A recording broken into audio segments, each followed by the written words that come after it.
आज जो मैं बताने जा रहा हूँ ये दरअसल मेरी बात नहीं है, मेरी एक लिसनर की बात है जिनका नाम राहुल है। उसने मुझे कई मर्तबा मैसेज किया, मतलब मेल किया।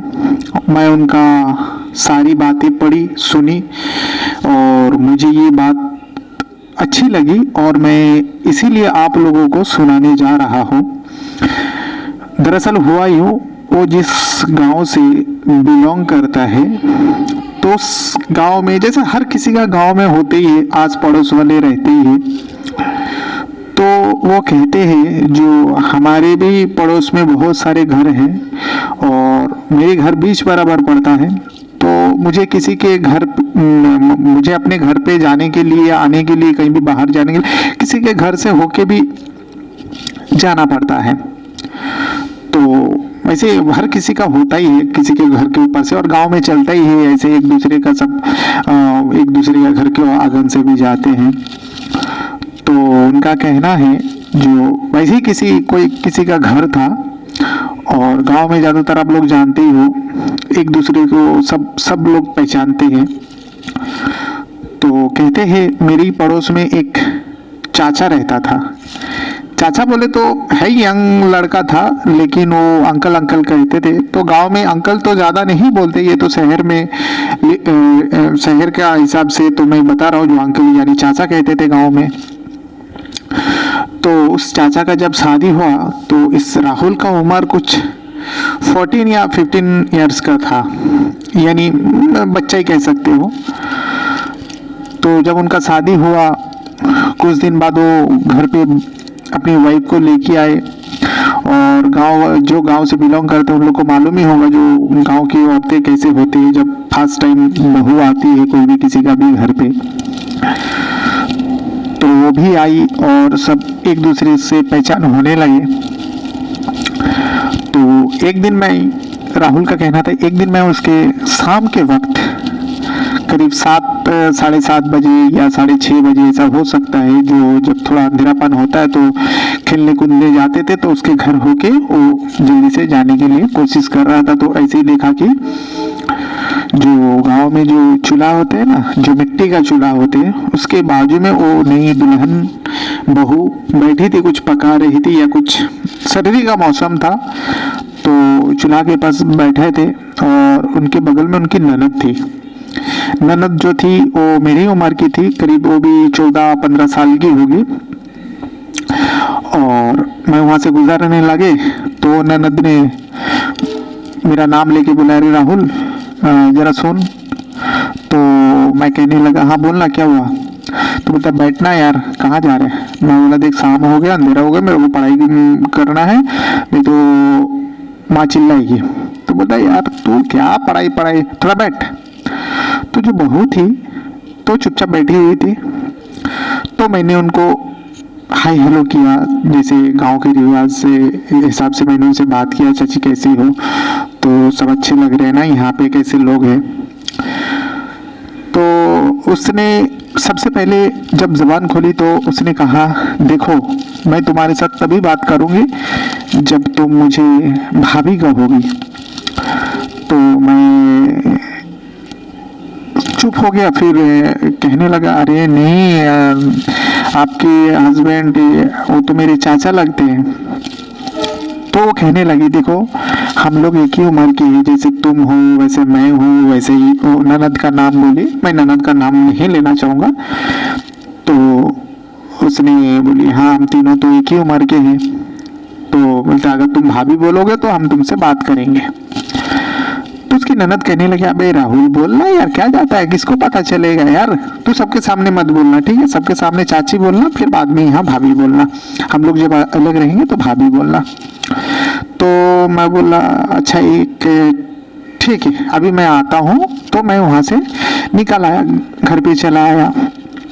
2-1 दिन बाद कुछ ऐसा ही बात होते होते मैं अपनी माँ से पूछने लगा, जो माँ ऐसा ऐसा बात है, वो चाची जी है ना, कहने लगा एक दिन मेरे को बोल रही थी जो तुम मुझे चाची नहीं ही भाभी बोलो। तो मेरी माँ सीधा साफ बोले ऐसा है ना, उसके जो देवर लोग है ना थोड़ा गर्म दिमाग का है, शायद उन लोग को जमता नहीं होगा और बात करने के लिए कोई तो चाहिए, इसीलिए तेरे को बोला होगा जो भाभी बोलना। तो बोलना, ऐसा कोई फर्क नहीं पड़ेगा, तो बोलना उसको, उसको अगर अच्छा लगेगा। और वैसे बहू भी अच्छी है, मैंने बात किया उनसे, मालूम पड़ा। तो मैं अपने माँ से परमिशन लिया, मुझे भी अच्छा लगा और मैं दूसरे दिन से उनको भाभी कहने लगा। वैसे ही रोज हम लोग का मुलाकात होता था, शाम के टाइम जब मैं आता तो वो दोनों वहीं बैठे रहते थे और भाभी करके बात करने लगा। ऐसे बात होते होते एक दिन बात हुआ, तीसरा दिन हंसी मजाक होने लगा। तो वो जो चाची भाभी कहने लगी, बोलने लगा था मैं उनको, तो भाभी कहने लगी, अरे भाई तुम्हारा भी कोई सेटिंग है क्या? तो उसकी जो ननद है वो भी बोलने लगी, अरे नहीं नहीं, उसको गांव में सेटिंग नहीं है, उसका तो स्कूल में बहुत सारे सेटिंग है। अच्छा अच्छा, इसका स्कूल की लड़की भाभी आप देखोगे ना हैरान हो जाओगे। मैं बोला, ये चल रे, तू ज्यादा मौका मत कर, चढ़ा मत। नहीं भाभी, मेरा कोई सेटिंग नहीं है। तो बोलने लगा, अरे मैं आ गई हूँ ना अभी अभी, तुम्हारा सेटिंग कर दूंगी। तो ऐसे ऐसा कुछ दिन निकल गए, मतलब 15-20 दिन निकल गया, ऐसा बातें होने लगा। तो फिर एक दिन वही शाम के वक्त मैं आ रहा था तो भाभी बोली, अरे बैठो, आज तुमको मैं चाय पिलाती हूँ, चाय पी। मैं बोला, नहीं नहीं भाभी, मैं चाय नहीं पीऊंगा। बोले, क्यों, हमारे हाथ से नहीं पियोगे? मैं बोला, ऐसी बात नहीं है भाभी, मैं घर पे जा रहा हूँ, घर पे जाके चाय पीऊंगा। बोला, यार घर पे बाद में पी लेना, अगर ऐसा है तुम डरते हो तो अपनी माँ से, मैं तुम्हारी माँ से कह दूंगी जो मेरे यहाँ चाय पीता है। मैं बोला, डर वर कुछ नहीं। तो उसकी जो ननद है ना, वो कहने लगी, अरे पीना यार, तू भी क्या ज्यादा भाव खाता है। तो बोलते, हम लोग भी पी रहे, तू भी बैठ जा, पी ले। तो मैं चाय पीने बैठ गया। मतलब चलो ठीक है, चाय पीने लगता हूँ। काली चाय होती है ना, तो मैं बोला, मैं दूध वाली चाय नहीं पीऊंगा।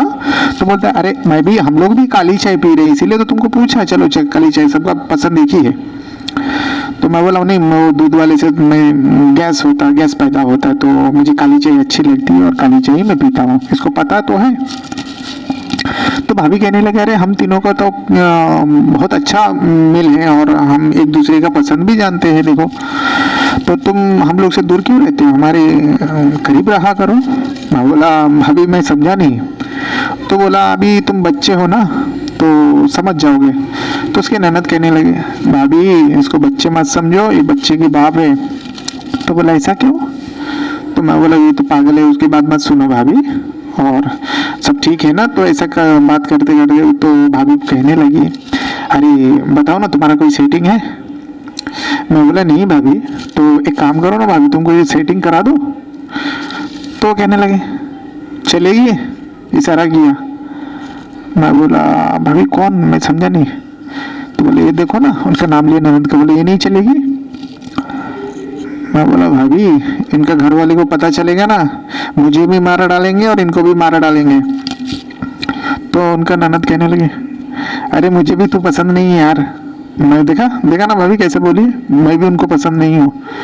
बोला, मुझे पता है ना किसको क्या पसंद है, तुम्हें भी ये पसंद है और ये भी तुम्हें पसंद है, तो तुम लोग लगे रहो। मैं बोला, भाभी लगे रहने से क्या मिलेगा भाभी, थोड़ी ना कुछ होने वाला है, और कर भी लेंगे प्यार मोहब्बत, तो क्या फायदा, बस वही बातचीत ही होगी, बाकी और कुछ नहीं होगी।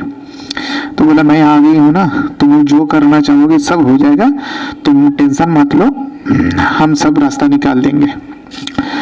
तो अभी उस दिन से हम दोनों की जो उनकी ननद थी और मैं, यानी राहुल कहने लगा, जो हम दोनों की बातचीत करने का, देखने का नजरिया एकदम बदल गया। सब कुछ बात करने का भी मतलब लैंग्वेज भी बदल गया, भाषा भी बदल गया, अलग अलग से। अभी हम लोग कुछ अलग टाइप का बातें करने लगा, प्यार मोहब्बत भरी बातें करने लगा, और क्या पहनना है, नहीं पहनना है, कौन सा अच्छा लगता है, सब उनके भाभी के सामने ही सब कुछ बात होने लगती थी और सब हम दोनों मिलकर वही बात करते थे।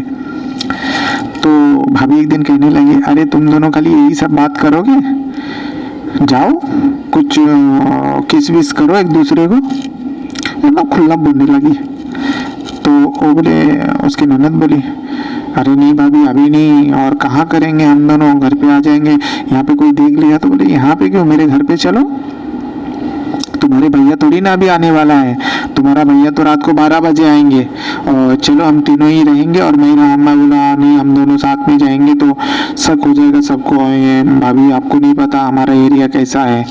तो बोलता यार तुम दोनों कहाँ, मैं भी तो रहूंगी ना साथ में।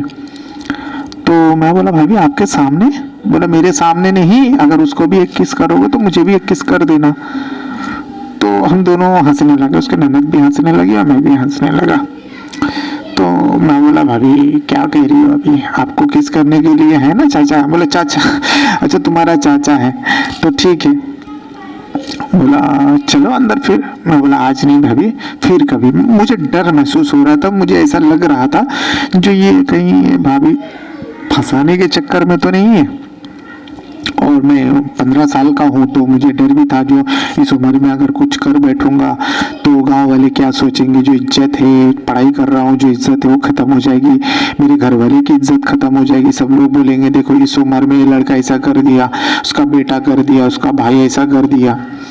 तो मुझे डर था, लेकिन वो भाभी का जो हिम्मत थी ना, तो वो मुझे एकदम अलग ही दुनिया में लेके जा रहा था उनका बातचीत। तो एक दिन ऐसे ही हुआ, हम तीनों उनके घर में थे, भाभी के घर में थे। तो दोनों थे तो किसी को शक नहीं होता था। वैसे ही गांव की माहौल है ना, तो शाम के टाइम में सब अपने अपने घर के अंदर ही रहते थे, कोई आंगन में बैठे रहते थे, कोई अपने रूम के अंदर रहते थे। वैसे हम तीनों भी भाभी के घर पे गया और भाभी, थोड़ा सर्दी का मौसम था जैसे शुरू में बोला, तो मैं घर पे गया, भाभी ने दरवाजा दिया और पर्दा भी लगा दिया, खिड़की में जो पर्दा था वो भी लगा दिया। तो मैं बोला भाभी सब कुछ बंद कर दोगे तो किसी? बोला यार सर्दी के मौसम में किसको क्या शक होएगा, तुम्हें कौन नहीं जानता, और मैं हूं ना, और मैं रहते हुए ऐसा कोई किसी को पता भी नहीं चलेगा। तो हम लोग बात करने लगे तो भाभी अचानक से आए और उसकी ननद का हाथ पकड़ के मेरे ऊपर पूरा गिरा दिया। तो उसके ननद बोल रहा अरे भाभी क्या कर रही हो तुम? तो बोला यार मजा लो यार, तुम लोग क्या कर रहे हो? तो मैं कहने लगा भाभी मैं कभी ऐसा किया नहीं। बोला मैं सिखाती हूँ ना। तो भाभी बोल रहे मैं सिखाती हूँ ना। तो भाभी फट से मेरे पास आए और उनकी जो ननद थी, चूड़ीदार पहनी हुई थी, उनका दुपट्टा खींच के नीचे गिरा दिया। तो उनकी ननद कुछ नहीं बोल रही थी, बस हंस रही थी। बोलता भाभी तुम भी हो ना? मुझे ये नहीं पता था उन ननद और भाभी में उन लोग का क्या बात हुआ था पहले से ही। मुझे शक तो हो रहा था जो ये दोनों मिलके मुझे गेम बजाने की कोशिश कर रही है। तो उसका ननद हंसने लगी और वो ननद जो है ना एकदम मस्त खूबसूरत थी, और भाभी तो पूछो ही मत, उससे भी ज़्यादा एकदम नई नई दुल्हन थी। तो भाभी साड़ी पहनी हुई थी और उसकी ननद जो है चूड़ीदार पहनी हुई थी। तो मैं उनके सामने तो बैठा था, वो फट से उनका दुपट्टा खींच लिया और उनके जो बोप से जो छाती है काफ़ी बड़ी बड़ी थी, तो मेरे सामने आ गया। तो मैं कहने लगा अरे तू तो बड़ी होशियार निकली यार, इतनी बड़ी बड़ी है। तो मैं एकदम गंदा बात करने लगा। तो फिर जो है ना भाभी एकदम दबा के हम दोनों को, मतलब ननद साइड में थी और ननद के बाजू में भाभी बैठ गई, अब एकदम चिपका दिया हम दोनों को। तो मेरा हाथ जो है ना उसके ननद के कमर में था और एक हाथ मेरा लटक रहा था। उस हाथ को पकड़ के भाभी अपने हाथों में लिया और ऐसा मुझे महसूस हो रहा था जो भाभी मेरे हाथ को सहला रही है। ऐसा लग रहा है ननद से ज्यादा तो भाभी को चाहते, जो मेरी चाची थी जो भाभी कहने के लिए बोली थी। तो मैं कुछ समझ नहीं पा रहा था और एक डर भी महसूस हो रहा था और पसीना छूटने लगा, सर्दी के मौसम में पसीना छूटने लगा। तो फिर मैं कहने लगा भाभी मुझे डर लग रहा है। बोला कोई नहीं डर है यार, तुम इतना घबराओ मत, मैं हूँ, चलो जो करना है करो। तो फिर ननद उसकी कहने लगी भाभी अभी वो चीज़ नहीं कर सकती हूँ। तो बोले क्यों रे, क्यों नहीं कर सकते, हम लोग का बात क्या हुआ था? तो मैं समझ गया जो ये दोनों पहले से प्लान करके रखी है। तो उसकी ननद कहने लगी अरे भाभी समझा करो ना, मेरे आया हुआ है। तो मैं समझ गया जो क्या आया हुआ है, मैं समझ गया उसका पीरियड्स आई है। तो फिर मैं थोड़ा दूर हो गया और ननद जो है ना उठ के थोड़ा साइड में बैठ गया। तो उसकी भाभी बोलने लगी अरे क्या तू भी यार, पहले बोलने का था ना, अभी देखना इसका हालत खराब कर दिया ना, अब इसका हल क्या होगा। तो उसकी ननद कहने लगी, भाभी तुम तो हो ना, अगर इसकी ज्यादा हालत खराब है तुम थोड़ा इसका हेल्प कर दो।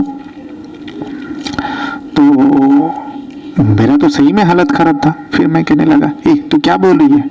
तो भाभी कहने लगी, अरे सही तो बोली हो, अगर ऐसा ही है तुम्हें ज्यादा तकलीफ हो रही तो जो इसके साथ करने वाले थे तो मेरे साथ कर लो। तो मैं बोला, भाभी अच्छा ये सब गलत चीज है ना। बोला कुछ गलत नहीं, हम तीनों दोस्त है ना, हम तीनों फ्रेंड है ना, तो चलो। तो इतने बोलते ही जो है ना भाभी अपना साड़ी का पल्लू गिरा दी और उनका जो है ना ब्लाउज पहनी हुई थी, तो ब्लाउज का जो नेक है ना वो काफी डीप थी, तो आधा चूचिया उनका दिखने लगी थी एकदम घुरी हुई ऊपर से। तो मेरा दिमाग खराब हो गया। तो उनके ननद बोले, चल तेरे को तो आज मिल ही गया, फिर मेरा नंबर रहेगा भाभी के बाद में मेरा को 1 हफ्ता टाइम दे, फिर उसके बाद मेरा नंबर आएगा। तो मैं ये सब मेरे कान में जाने लगा और भाभी आहिस्ते से बोली, आप लो भी। तो मैं बोला, भाभी ऐसा कैसा लो, आप पूरा साड़ी तो उतारो। तो इतने बोलती एक झटके में उसने वो खड़ी हो गई और पूरा साड़ी निकाल दिया और पेटीकोट पहनी हुई थी और पेटीकोट और ब्लाउज में खड़ी थी। तो फिर मैं बोला, भाभी सारे कपड़े उतार दो ना, मुझे दिखने का बहुत शौक हो रहा था, इतनी गोरी चिकटकी, और मैं भूल गया था जो मैं किसके घर में हूँ और मैं क्या हूँ, कौन है मेरे सामने, ये सब मैं भूल चुका था। मैं बोला, भाभी पूरा उतार दो ना। तो एक झटके में ही जो है ना उसकी ननद क्या कहने लगी, भाभी अब ये मूड में आ गया, अब उतार दो। तो इतने में ही उसका ननद गए पीछे से उसका ब्लाउज का हुक खोल दिया और ब्लाउज पूरा निकाल दिया और अंदर जो ब्रा पहनी हुई थी ना वो भी निकाल दी। मैं बोला, भाभी आप क्या क्या पहनती हो, कितना कपड़ा पहनना पड़ता है आप लोगों को। तो बोलता, हाँ तुम लड़की होती तो तुमको भी पहनना पड़ता, चलो अभी तुम फटाफट जल्दी जल्दी करो। तो फिर मैं उसका जो है ना भुस में हाथ लगा दिया और उसको थोड़ा थोड़ा करके सहलाने लगा। तो भाभी मुझे एक झटके में किस करने लगा। तो फिर मैं उसको बोला, भाभी अब तो पेटीकोट भी उतार दो। तो उसकी ननद उसका पेटीकोट का रस्सी भी खोल दी और पेटीकोट सीधा मतलब कमर से लेके पैर तक गिर गया और वो अंदर अंडरवियर भी पहनी हुई थी, चड्डी पहनी हुई थी रेड कलर की। तो मैं उसके एक हाथ जो है ना, मेरा लेफ्ट हैंड जो है ना उनकी चड्डी के अंदर घुसा दिया और उनके मतलब चूत पर सहलाने लगा आहिस्ता आहिस्ता। तो एकदम वो मचल रही थी और मुझे एहसास हो रहा था, अरे ऐसा होती है क्या। तो मुझे ऐसा एहसास होने लगा और मैं उसको, और पीछे से जो है ना उसकी ननद मुझे पकड़ के ऐसा सहला रही थी, पीठ पे हाथ फैला रही थी, सर पे हाथ फैला रही थी, मतलब उसको भी जोश आने लगा था वो भी देख देख के। लेकिन उतने में उसकी भाभी जो है ना पलंग पे लेट गई और बोलने लगी, लो भाई आप जल्दी से तुम भी तैयार हो जाओ और अपने अंडरवेयर उतार दो। मतलब मैं पैंट तो पहले से उतार चुका था और बोलता अंडरवेयर उतार दो। और मेरा लैंड जो है ना फर्स्ट टाइम मुझे ऐसा लग रहा था, मेरी लैंड इतनी कड़क और इतनी हार्ड हो चुकी थी। मैं अपनी लाइफ में, मैं जैसे कि मैं बोला, मैं 15 साल में फर्स्ट टाइम मेरा लैंड इतनी मोटा और इतना गर्म महसूस हो रहा था। ऐसा लग रहा था जैसे इसने ये लैंड को किसी ने गर्म कर दिया पकड़ पकड़ के। तो मुझे ऐसा महसूस हो रहा था। तो फिर मैं आहिस्ता से अंडरवेयर उतार दिया और उसकी ननद जो है ना मेरे लैंड को पकड़ ली, पीछे से ही पकड़ लिया लेकिन दोनों हाथों से पकड़ लिया। मैं बोला, ये तू क्या कर रही, तू नहीं रह पाएगी, तू उधर बाजू में बैठ। तो बोला, यार मुझे सहलाने तो दे। तो मैं बोला, चल ठीक है। तो उसने आराम आराम से सहलाया। तो फिर उसकी जो भाभी है ना, जो भाभी लेटी हुई थी, वो बोलते हैं, अरे तुम्हारा तो काफी बड़ा है। तो बोला, यार 15 साल के लड़के का इतना बड़ा, तुम्हारा भैया का भी तो इतना नहीं है। मतलब वो जो चाचा, तो बोला तुम्हारा चाचा का भी इतना बड़ा नहीं है। तो उसका ननद का नाम लेके उसने बोली लेटे लेटे, अरे तू एक काम करना, थोड़ा उसमें मुंह से चूस देना तो थोड़ा चिकना बना जाएगा, नहीं तो मुझे मार डालेगा ये। तो इतने ही बोलते वो मेरे सामने बैठ गई और मेरे पेनिस को अपने मुंह में भर लिया। तो एक झटके में वो मेरे सामने बैठ गई और अपने मुंह में पूरा मेरा पेनिस को, मेरे लैंड को भर लिया और वो चूसने लगी। तो थोड़ा सा बचा हुआ था, ऐसा कोशिश कर रही थी जैसे वो मेरा पूरा लोड़ा भी अंदर मुंह में ले ले, लेकिन वो चूसने लगी और उसकी जो मुंह की लालीपन है ना, उससे पूरा मेरा लैंड गीली हो गई और ऐसा लग रहा है जैसे कोई तेल लग गया और फिसल रहा था। ऐसा मेरे को महसूस हो रहा था।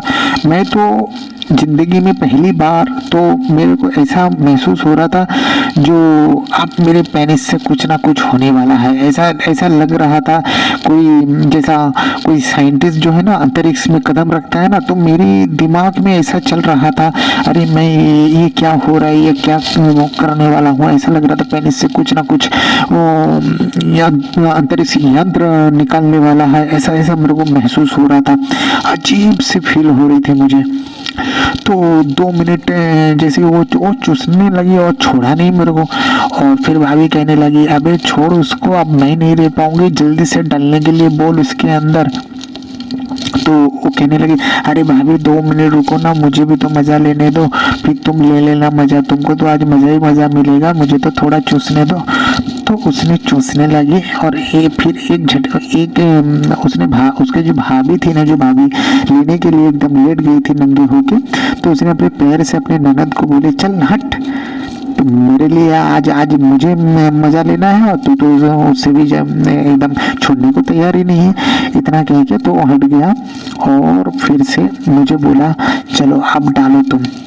तो मैं उसकी जब फॉक्स की तरफ देखा, उसकी चूत की तरफ देखा, एकदम मतलब ऐसा लग रहा था जैसे लाल लाल हुआ है, क्योंकि वो गोरी चिट्टी थी एकदम। तो फिर मैं उनके चूत के पास अपने लैंड को लेके गया, अपने गीला भीगा हुआ लैंड उनके चूत का मुंह में रखा।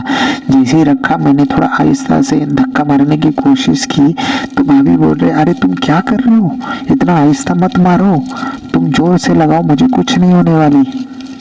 तो इतने कहते ही मैं थोड़ा पीछे हुआ, मैं अपने कमर को थोड़ा पीछे किया और एक झटका मारा, तो भाभी के मतलब एकदम चीख निकल गई और आंख से आंसू निकल गया और उसकी ननद जो है ना मेरे को पीछे से दबा दिया। ऐसा लग रहा था मेरे कमर को उसको दबा के अपनी भाभी के चूत के अंदर पूरा मेरा सब कुछ घुसा देना चाहती थी।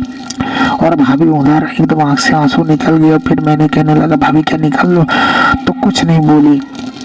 बोला भाभी क्या हुआ, तकलीफ हो रही है, तो भी कुछ नहीं बोला। तो उसके ननद पीछे से कहने लगी, जो मेरे कमर दबा के उनकी खड़ी थी, तो कहने लगी अरे कुछ नहीं होगा, तू कर, तो आगे पीछे करते रह चल। तो मैं ऐसे 2-3 झटका और मारा, तो भाभी फिर कहने लगी तुमने तो मुझे इतना मजा दे दिया, मैं अपने लाइफ में पहली बार ऐसा मजा मिला मुझे। तो फिर इसके बाद करीब आधा घंटा हम लोग ऐसे ही करते रहे और उसकी ननद भी एकदम गर्म हो गई थी और ननद तो पूरा नंगा हो गया, लेकिन उसका पीरियड से तो वो पैड्स लगा के खड़ी थी। तो खाली पैड पहनी हुई थी और कमर में कुछ काला रस्सी धागा जैसा बांधा हुआ था, उसके जरिए वो पैड लगा हुआ था, लेकिन वो भी पूरा नंगी थी। तो मुझे उस टाइम ऐसा महसूस हो रहा था चलो एक बार उसकी ननद को भी कर लो, लेकिन फिर मेरा डर हुआ जो इस टाइम अगर करेंगे तो शायद उसके पेट के अंदर बच्चा आ जाएगा। और फिर मैंने उनसे कहा तेरा मन कर रहा है क्या, तो बोलता था कि मन तो कर रहा है लेकिन क्या कर सकती। तो उसका भाभी फट से उठी और कहने लगी अरे नहीं ऐसा गलती बिल्कुल मत करना, नहीं तो हम तीनों बर्बाद हो जाएंगे, फंस जाएंगे। अभी तो ये हम लोग का रोज की बात है, जब इसका पीरियड्स खत्म हो जाएगी तब रोज करना, जब तक पीरियड्स ना आए तब तक करते रहना। बस यही सब हम तीनों में बात होने लगी और हम तीनों का चक्कर ये कब तक चला ये सब हम बताएंगे। लेकिन मैं आप लोगों से एक रिक्वेस्ट करूं, ये मैं समय हूँ, ये मेरी चैनल है और ये जो बातें थी ये राहुल नाम का एक लड़के का था, तो उसने मुझे ये मेल के जरिए बात भेजा है। तो मैंने उनसे बार बार रिक्वेस्ट किया क्या ये कहानी है, तो उसने कहा नहीं सर ये मेरा रियल बात है, जैसे कि आप रियल बातें सुनाते हो, ये मेरी जिंदगी में घटी हुई है, रियल बात है। अगर आप चाहोगे तो मैं आपसे बात भी करा सकता हूँ दोनों की, ननद और भाभी के। तो मैंने कहा नहीं कोई ज़रूरत नहीं है, आपने कहा बस इतना ही काफ़ी। तो तो वो मैंने उनसे पूछने लगा क्या वो ननद और भाभी मेरी बातें सुनती है, तो कहने लगा हाँ जी सर वो भी सुनते हैं, लेकिन हमारा ही मोबाइल से सुनते हैं, उनके मोबाइल पे आपके चैनल को सब्सक्राइब नहीं किया। तो मैंने पूछा क्यों नहीं किया, तो बोलते वो डरते हैं। मैं बोला चलिए ठीक है कोई बात नहीं, अगर डरते हैं तो वो ना करे तो ही अच्छा है, लेकिन हमारा चैनल पे जुड़े रहने के लिए बोलिए, सब्सक्राइब नहीं भी करेगा तो चलेगा। लेकिन मैं आप लोगों को बता दूं, जो लोग मेरे लिसनर हैं, जो मुझे सुनते हैं, मैं फिलहाल मुंबई में रहता हूं और काफ़ी टाइम से करीब 4-5 सालों से मैं इसी काम से जुड़ा हुआ हूं। अगर आप लोग भी अपना रियल बातें बताना चाहते हो तो मुझे मेल कर सकते हो। मेरा मेल ID tsamaye877@gmail.com, और मेरे किसी न किसी वीडियो का डिस्क्रिप्शन में भी मेरा ईमेल ID मिल जाएगा, उस मेल पे आप मेल कर सकते हो। जो भी सच्ची बातें हैं वो बताना, मैं भी आप लोगों का बातें अपने चैनल पे रखूंगा। और हाँ, जो सच्ची बात हो वही मैं रखूंगा, चाहे आप लड़का हो लड़की हो। अगर आपकी ज़िंदगी में कुछ भी घटी हो, आपको कहने में कुछ फर्क नहीं पड़ेगा, और ऐसे ये प्राइवेसी रहेगा। ये बात मैं किसी का नाम लेके और किसी को बदनाम करने के लिए नहीं बताता हूँ, क्योंकि इसमें हर चीज़ प्राइवेट रहता है, और ये मैं प्राइवेसी अच्छा मुझे लगता है जो किसी का बदनाम ना हो, इसीलिए मैं इस चैनल का नाम भी रखा real life help and solve problem. Thank you.